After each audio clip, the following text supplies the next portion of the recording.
So welcome to our sixth Zilliqa Developer Community Call. We took a little bit of break. We had a few events that we attended. We were in Singapore, in Malta, and in San Francisco in the last couple of weeks, so very busy. So on this one, by now I think you know the format of the call. We'll do a quick icebreaker. We'll go over a round of updates, and we'll have a presentation from Jacob, our compiler developer, on the cashflow analyzer. Okay, so let's get started. So the icebreaker, you know the format by now: name and occupation, location and local time. And the question for this call is: do you read the tech update, the weekly update that goes to the Medium email or article? Okay, so I'm Gary. I'm the dev evangelist at Zilliqa. My location is actually not Miami today. It's Medellin, Colombia, but the local time is actually the same. So I'm still in the EST time zone. And then I do read the tech update, but I think it'll be great to try different formats, maybe to change also the schedule around it to make it less verbose and a bit more short and sweet. But that's just my opinion. Who wants to go next? Well, I can go next.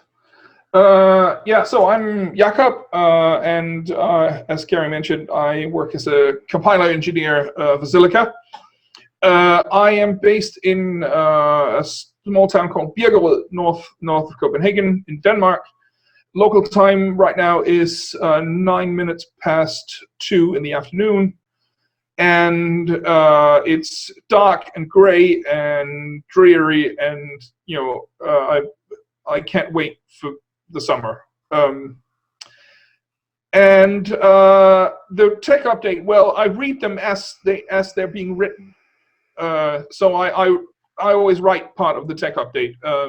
So I always read what the others have written while it's being read, but I rarely read the finalized version because as long as I get the gist of what's going on, it's usually enough. Okay, thank you, Jacob. I could go next. Can you pull this slide? I can't remember what I have to answer. One second. Yes, you state your name, occupation, and then. Okay. So hi, I'm Amrit. Amrit Kumar. I am the president and chief scientific officer at Zilliqa. I am currently in Singapore, and the local time is around 9:10 p.m. Yes, I do read the tech update. Usually I proofread them. So yeah, that's it. Okay. Thank you, Amrit. Okay, anybody wants to go next? I think Ben is muted, so anyone on the call wants to take part in the exercise?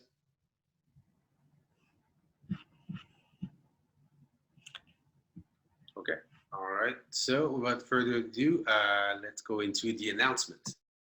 So a couple of exciting updates. We have Zill.link. You can actually go on your browser and type Zill.link, which is a bridge between IPFS and traditional DNS.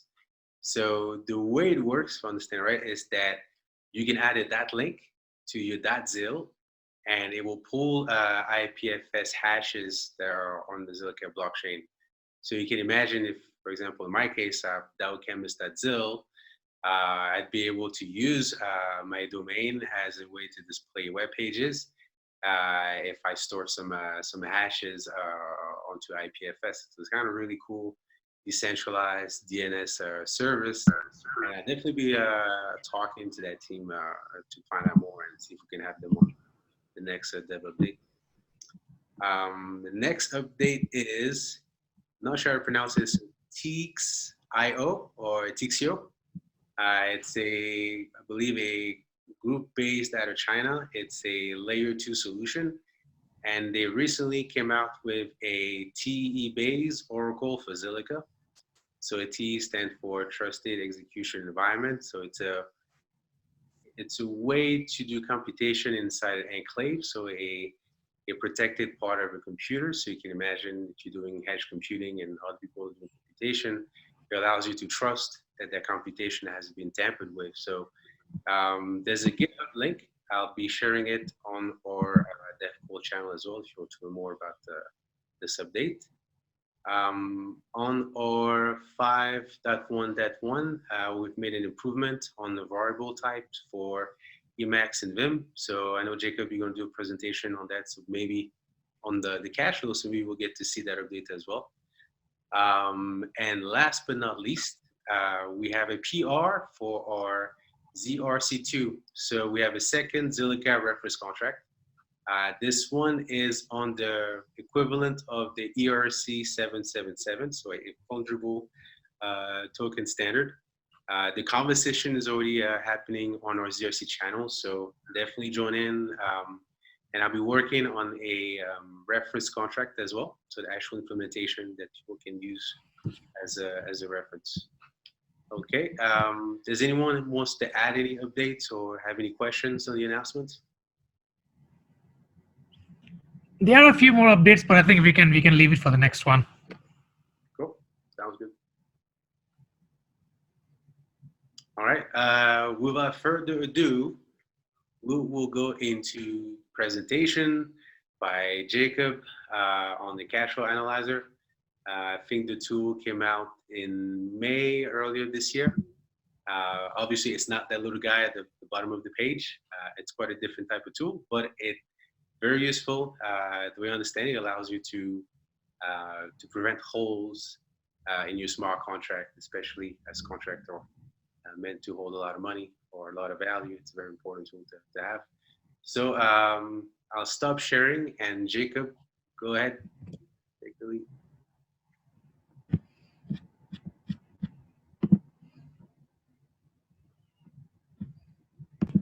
All right, let us try and see if I can share my screen here.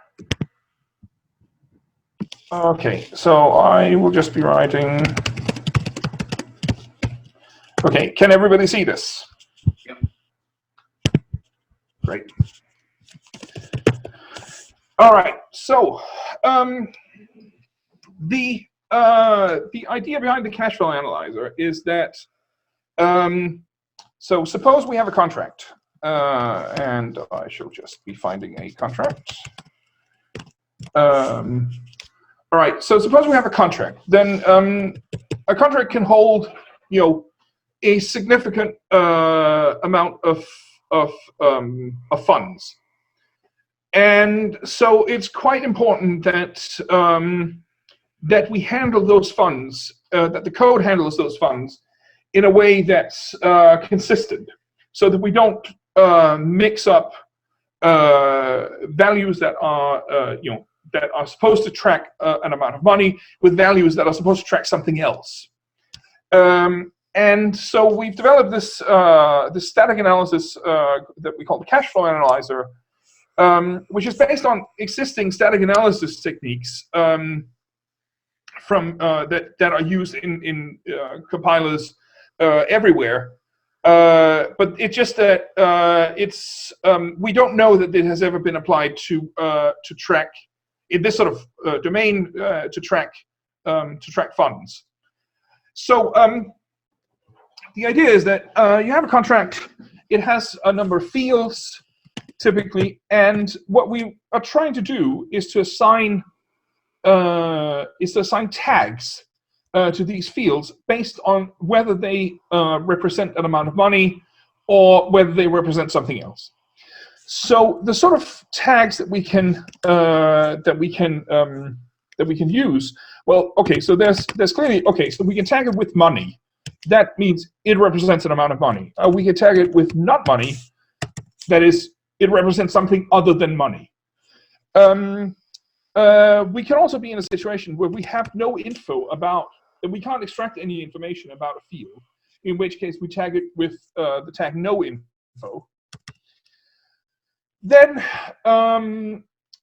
we might be in a situation where a variable is used sometimes to represent money and sometimes to represent something other than money. Now, clearly, that's by assumption, that's not supposed to happen. And so, if we discover that happens, then we mark it as inconsistent, because it's an inconsistent use of money information. And then, in addition to that, we have sort of more complex tags, such as a map,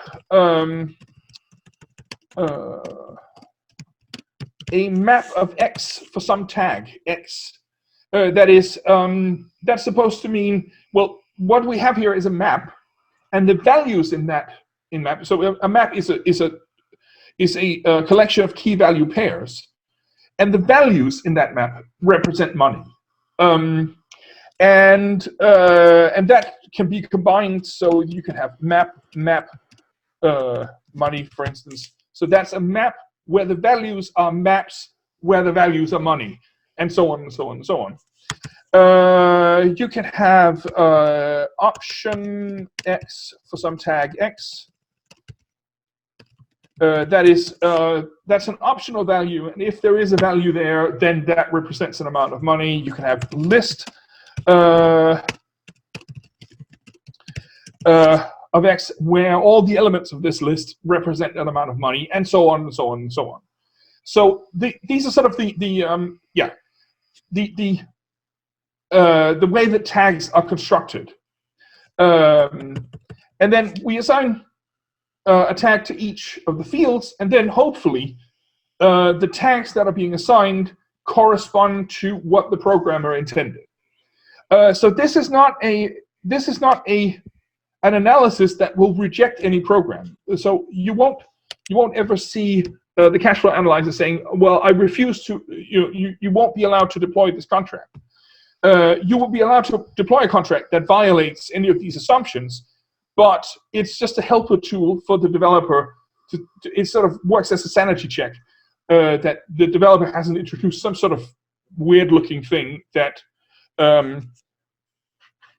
might mishandle money. Jakob, does it extend to user-defined structs as well? User-defined ADDs as well? Yes, it does. Okay. So I haven't actually prepared an example for that. I wonder if I can come up with a quick one.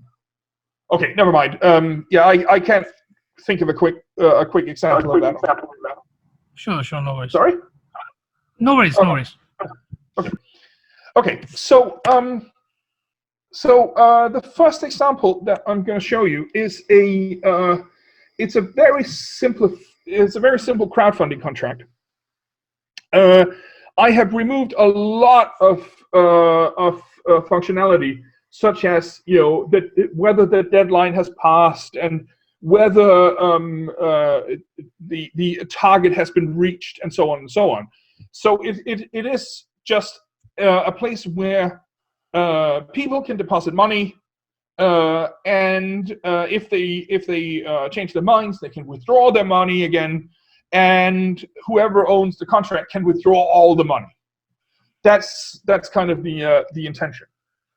So we have an owner, obviously. That's the owner of the Kickstarter project. Then we have a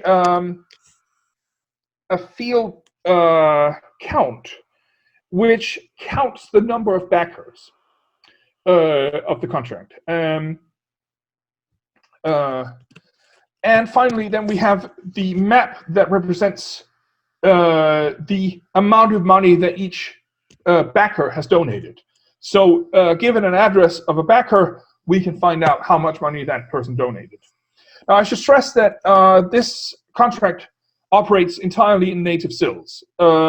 And I will get to in a little while how the cashflow analyzer can be used to analyze non-native tokens as well.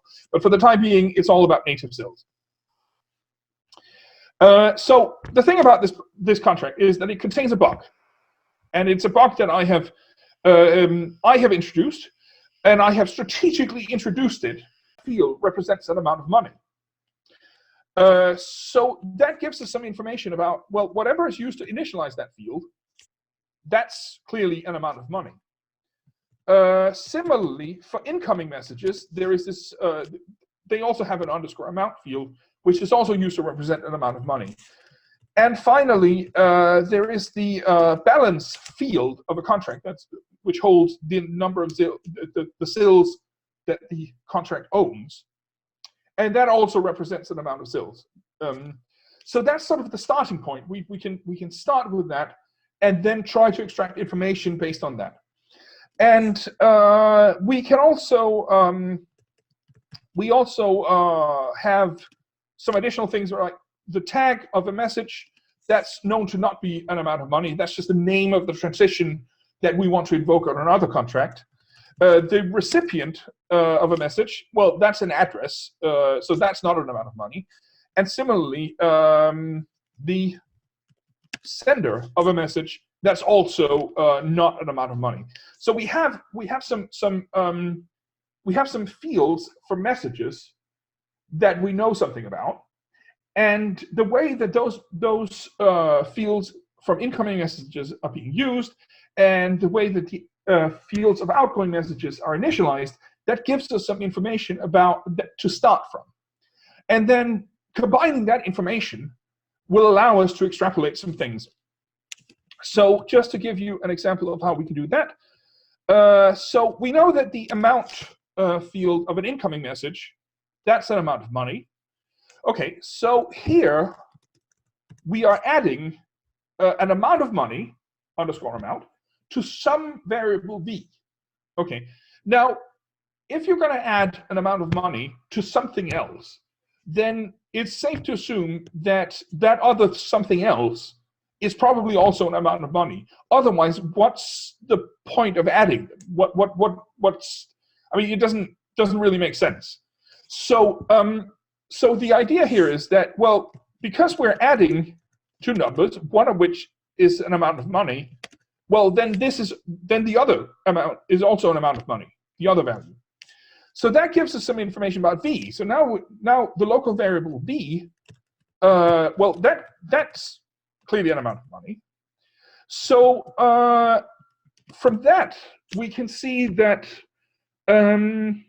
well, there's a variable existing deposit opt, which is matched against the pattern sum v. And we know that v is an amount of money. So that clearly means that existing deposit opt must be an optional value of money. Okay, and that gives us some more information because existing deposit opt, that was the result of looking up a value in a map. And because the result of looking up that value is an optional money amount, then the backers map must therefore also be a map where the values are used to represent money. So all of a sudden, we have some information starting from the amount field of the incoming message. We've managed to extrapolate some information about the backers map. Another way that we could extrapolate that information was to say, well, we're adding an amount of money to something. The result of that is also going to be an amount of money. You have an amount of money and you have another amount of money. You put them together, that's still an amount of money. So new deposit must therefore also be an amount of money. And in the next line, we store new deposit as a value in the backers map. So again, that means that backers must be a map that holds amounts of money as the values. So that's kind of how information flows through the code in the contract. So so let's try and see what the cashflow analyzer says about this contract. So the intention is, well, let's look at what's the intention behind the fields of the contract. So when we have the owner field, that's not supposed to be an amount of money. That's just the address of the owner. Then you have the count, which counts the number of backers. that's also not supposed to be an amount of money. So, so we expect owner and count to be tagged with not money. And then finally, we have backers, which maps addresses to the amount of money backed. So clearly, that's a map where the values are money. So we expect that to be tagged with map of money. So let's see what the cash flow analyzer says.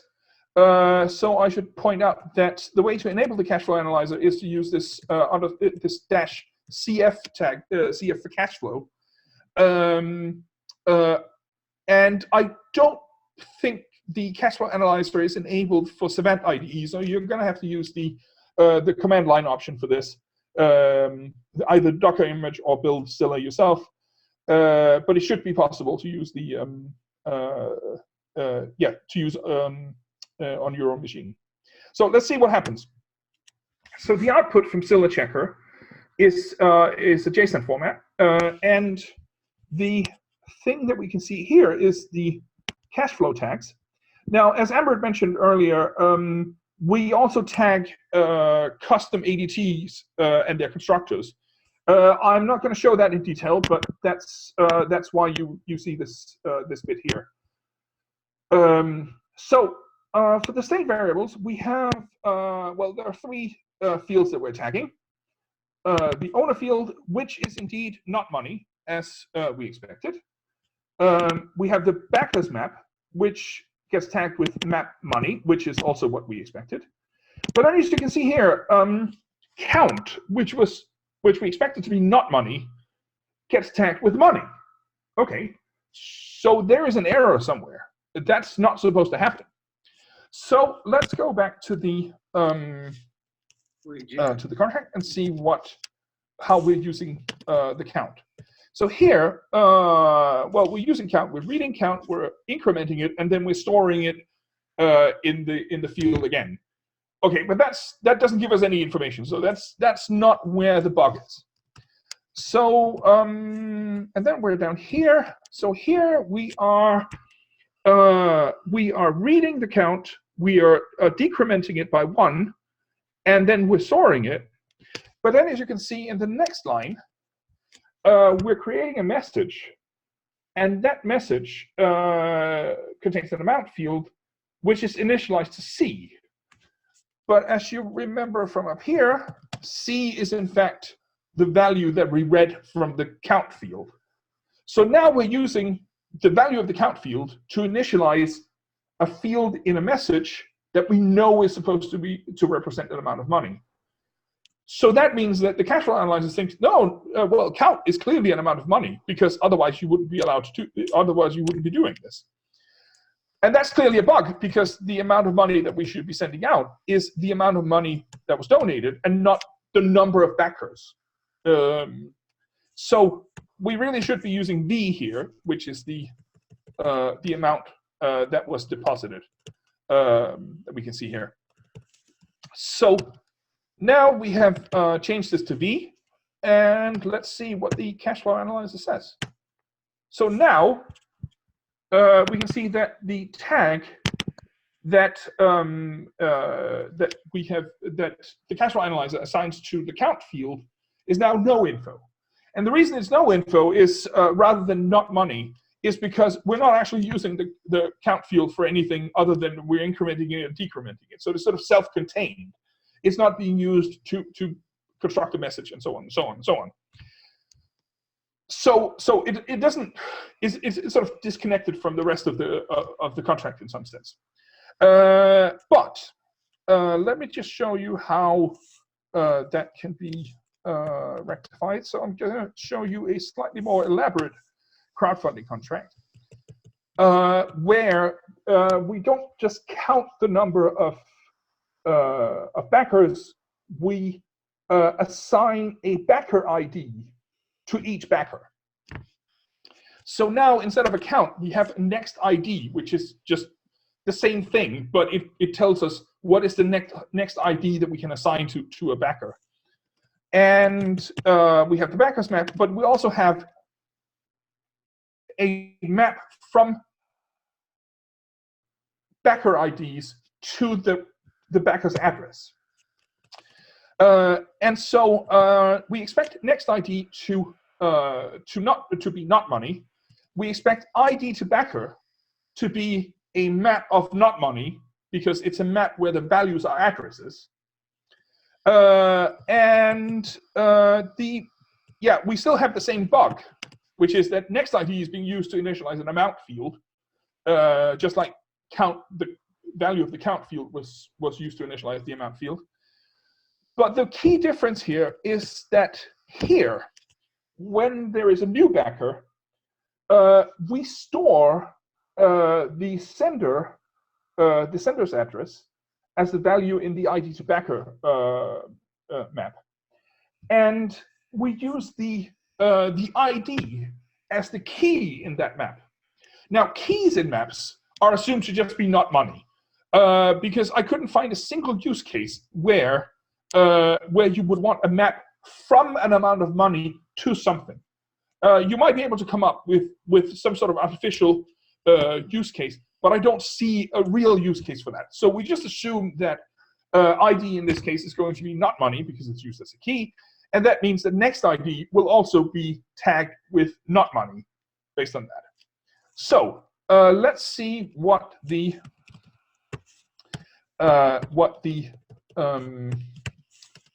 cashflow analyzer says to that. Wait, so are we supposed to see another screen? I'm only seeing the Emacs screen. Yeah, that's what you're supposed to see. Okay. Oh wait, you can't see the terminal. So there's terminal output here. Can you not see it? No, the terminal, we can't see the terminal. Okay, hang on. There are ways around that. Yeah, it blinks every now and then, but it doesn't show. Oh, yeah. Let's hover by the. But see, we can do things. Hang on. Here we go. Come on. Hang on.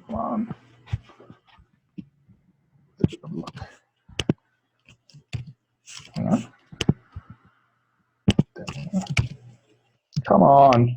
This is supposed to work. Okay.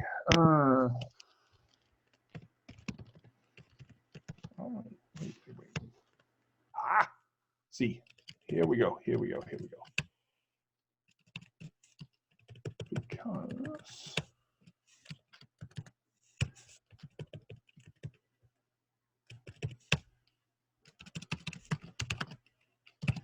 here we go. So Emacs is cool because you can run a terminal inside Emacs. Okay, so here is the output. So that probably means that you didn't see the output from the previous one. Let me just show you that, just to be on the safe side.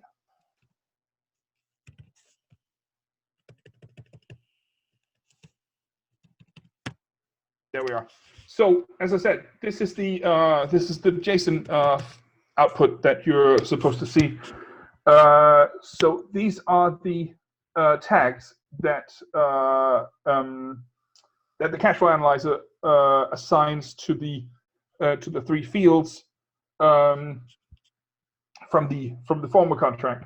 So owner, which gets tagged with not money, backers, which gets tagged with map of money, and then count, which is tagged with no info, because no info is actually available for that. Yeah. So let's try with the updated, well, the extended crowdfunding. And so here, so remember, we're back to the situation where there was a bug, but now next ID is also used as the key in a map, which means it's being used as a not money field. Okay, so again, owner is correctly tagged with not money, backers is correctly tagged with map of money, ID to backer is correctly tagged with map of not money, because as you remember, it's a map where the values are addresses, so they're not amounts of money. But next ID is tagged with inconsistent. And that's, again, because we know that the bug is there, we know that that's supposed to happen because, well, in one place it's being used as not money, in another place it's used as money, and that's not consistent. So let us try and fix the bug. If I can just find it. Oh, you gotta be kidding me. There we are. Let us try and fix the bug. So here we want to send out V. There we are. And now next ID correctly gets tagged with not money because it's no longer used as money, but it is used as not money, and this is contrary to what happened in the first contract we saw, where count wasn't actually being used for anything other than increment and decrement. But here next ID is actually being used for something. Okay, so this is how it works for native Zills. So what happens when what you're dealing with is not native Zills, but some sort of token that's built on top of the Zilliqa platform. So to see that, I'm going to show you the fungible token contract that we. So this isn't the ZRC standard contract that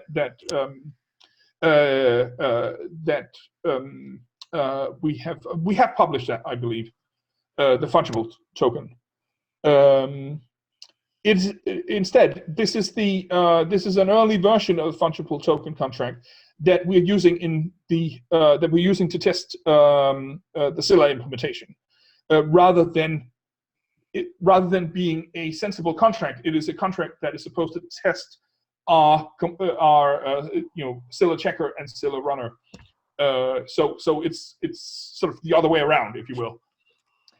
So again, this is a fungible token, and ultimately the important thing here is the balances field, because balances is a map from addresses to an amount of tokens. Okay, but because they're not native Zills, the values there are never used to initialize an amount field, and we never read from the _balance field of the contract, because that's not what the contract is about. So if we look at what the cashflow analyzer does for this contract, we can see that it assigns no info to pretty much everything. So it manages to determine that balances is a map, but we don't know anything about what's in the map. Okay, and allowed, that's an allowance that you can give to somebody else. I allow you to spend some of my tokens. So that's a map so I give you the right to spend some of my tokens. So that becomes a map from your address to a map from my address to the amount of tokens I have allowed you to spend, or something like that. So that means that it's a map of maps of something that the cashflow analyzer can't figure out what is. So so this is clearly not quite what we want. We would like to be able to analyze non-native tokens as well. So the way to deal with that is to say that, well, we need to supply a hint to the cashflow analyzer. And the way to do that is to use an additional option, which is called CF token field. And that's a way to say to the contract, well, I know that there is this field, which is definitely money. Okay, trust me on this. See what you can figure out when you know that.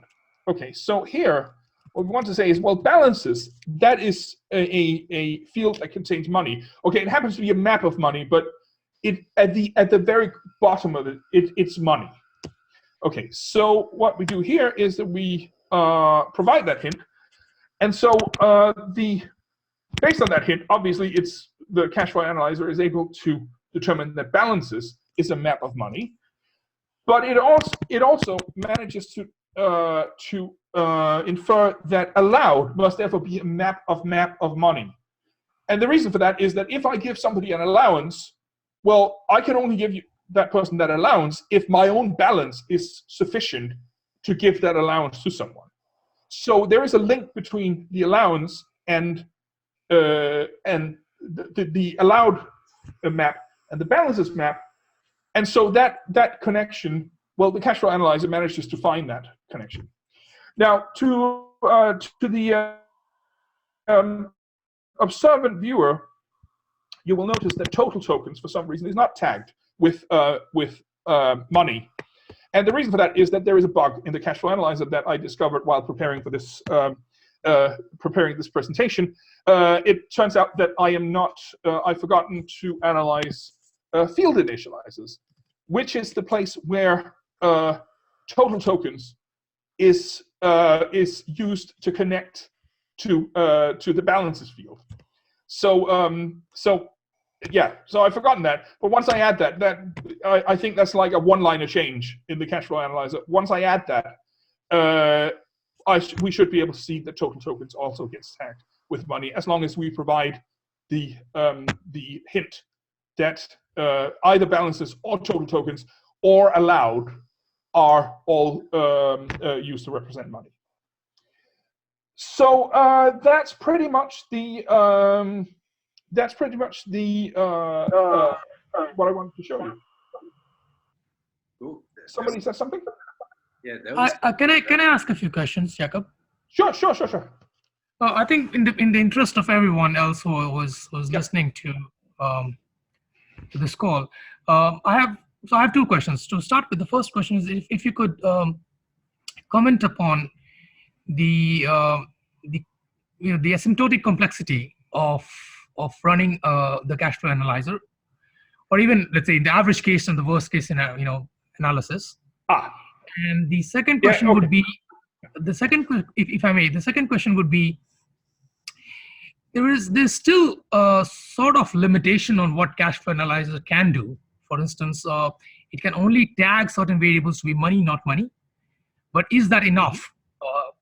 Would you not want to extend this in a way that you would be able to know, or you'd be able to establish some sort of invariance for your, overall invariance over the money fields in some sense, that the sum of variables that contain money is the same as, let's say, the money that's in a balance field, for example. Right. Okay. So the thing that I'll take the second question first, because so the thing that you're asking about is, suppose I have, so we'll go back to the crowdfunding contract.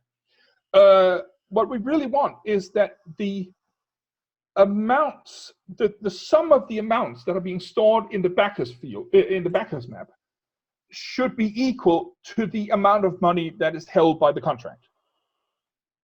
Right. That would be an example of an invariant that we always want to be maintained, except of course in the situation where the owner of the contract has taken out the money, at which point it's sort of that invariant. Okay, so to answer that question, that is an invariant that we would like to establish, but static analysis is not the correct tool for that. There's no easy way to use static analysis to establish such an invariant. You would want to use some sort of formal verification tooling for that.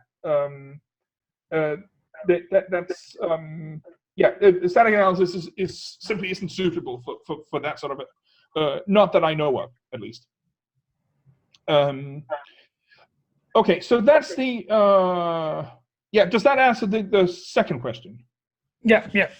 Okay, good. Okay, so the first question. If I may just add to what you responded. Yeah. Again, it might be a stupid question. But do you think that if at any point of time, if there's a mechanism where I could say by, passing something like a parameter or a flag, saying that, assuming that at this point of time the backers map has this much of balance, would that help with any analysis, any static analysis of any sort? I'm not sure I understand the question. Okay, never mind. Okay. So what I'm saying is it that you definitely need, so there's a formal verification aspect to it, and I'm wondering whether this is something that's also requires kind of runtime analysis in some sense. Okay, so I don't think you need, strictly speaking, need runtime analysis but you would need something along the lines of abstract interpretation, which is trying to figure out what the program does without actually running the program. But it's always sort of you try to run sort of an abstraction of the program in some sense. And I suppose if you have a specific invariant in mind, you could probably express that using and analyze that using static analysis. The problem is that it doesn't really allow you to. Well, you would have to write a static analysis for each invariant, as far as I can tell. I don't really see a way of generalizing over the possible invariants that you would want to establish. Okay. Okay. All right. So that was the question about invariants. Then you asked about the runtime complexity of the cashflow analyzer. And right.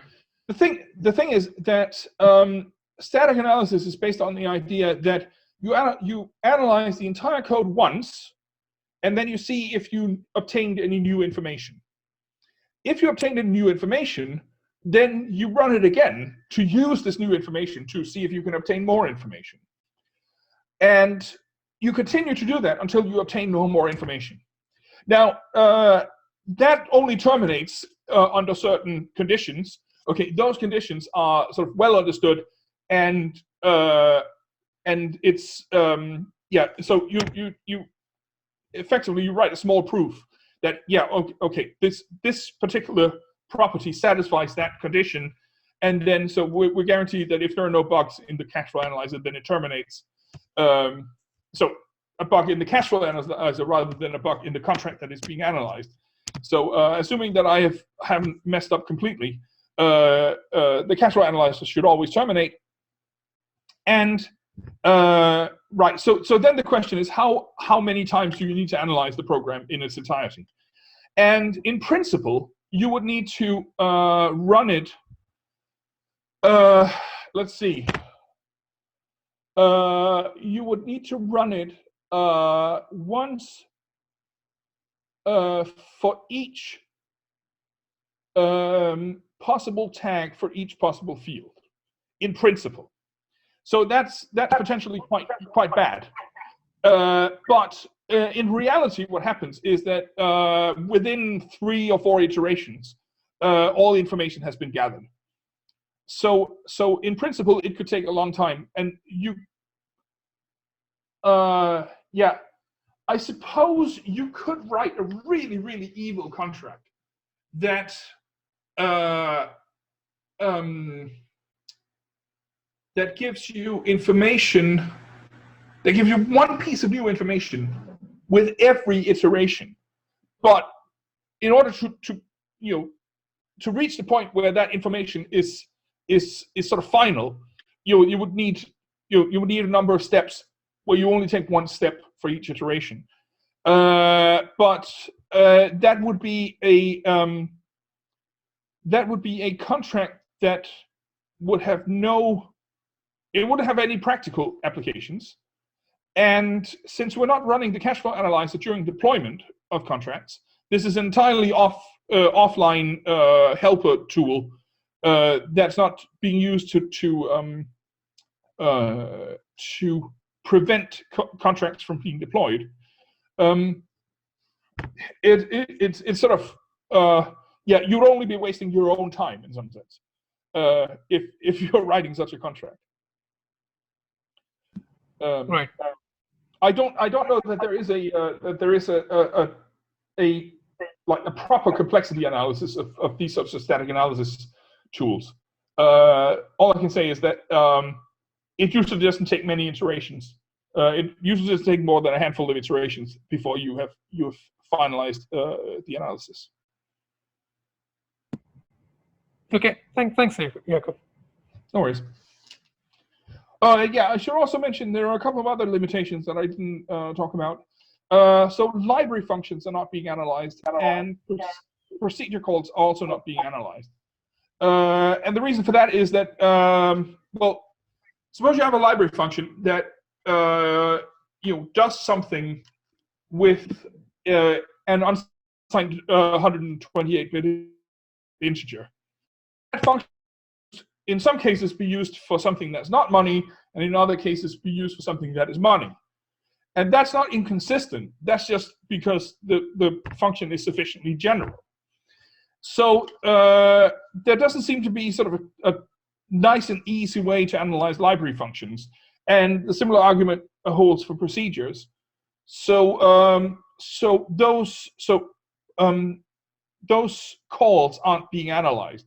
And that means that, well, suppose you moved some of the logic from a transition into a library function, then you might actually lose some information that way. You can always inline everything, and then that will give you the information. But obviously that's a bit tedious.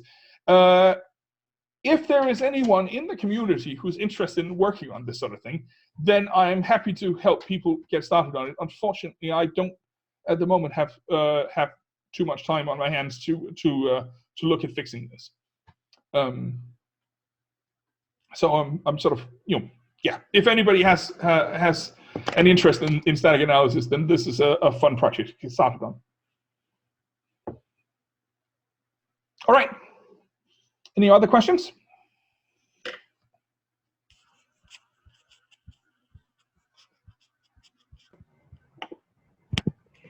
One question again to benefit the general audience here. So there's a backend behind this. I'm back in the sense that there's some architecture behind this that implements the cashflow analyzer behind the scenes. How much is it reusable for other possible analyses? It's not directly reusable. The tagging that takes place is sort of embedded into the well, I mean, you could have sort of, if you look at the traversal of the code, right? In principle, that could be abstracted away, so that you could instrument the thing with the specific analysis that you're interested in, but then it would just traverse the code. The problem is that the instrumentation would be quite big, because you would need to take into account every single syntactic case that you might run into. So for each syntactic construct, you would need to supply a function that tells you how should this syntactic construct be analyzed. And yeah, it might be possible to do, but it will be quite a lot of work to do it. Okay. Okay. Well, right. Anything else? Yeah, I think that's it. Well, thank you, Jacob. That was a great presentation. I'm actually looking forward to use the tool as I'm implementing the reference contract for fungible contract. So yeah, that was great. I think we're at the end of the hour. So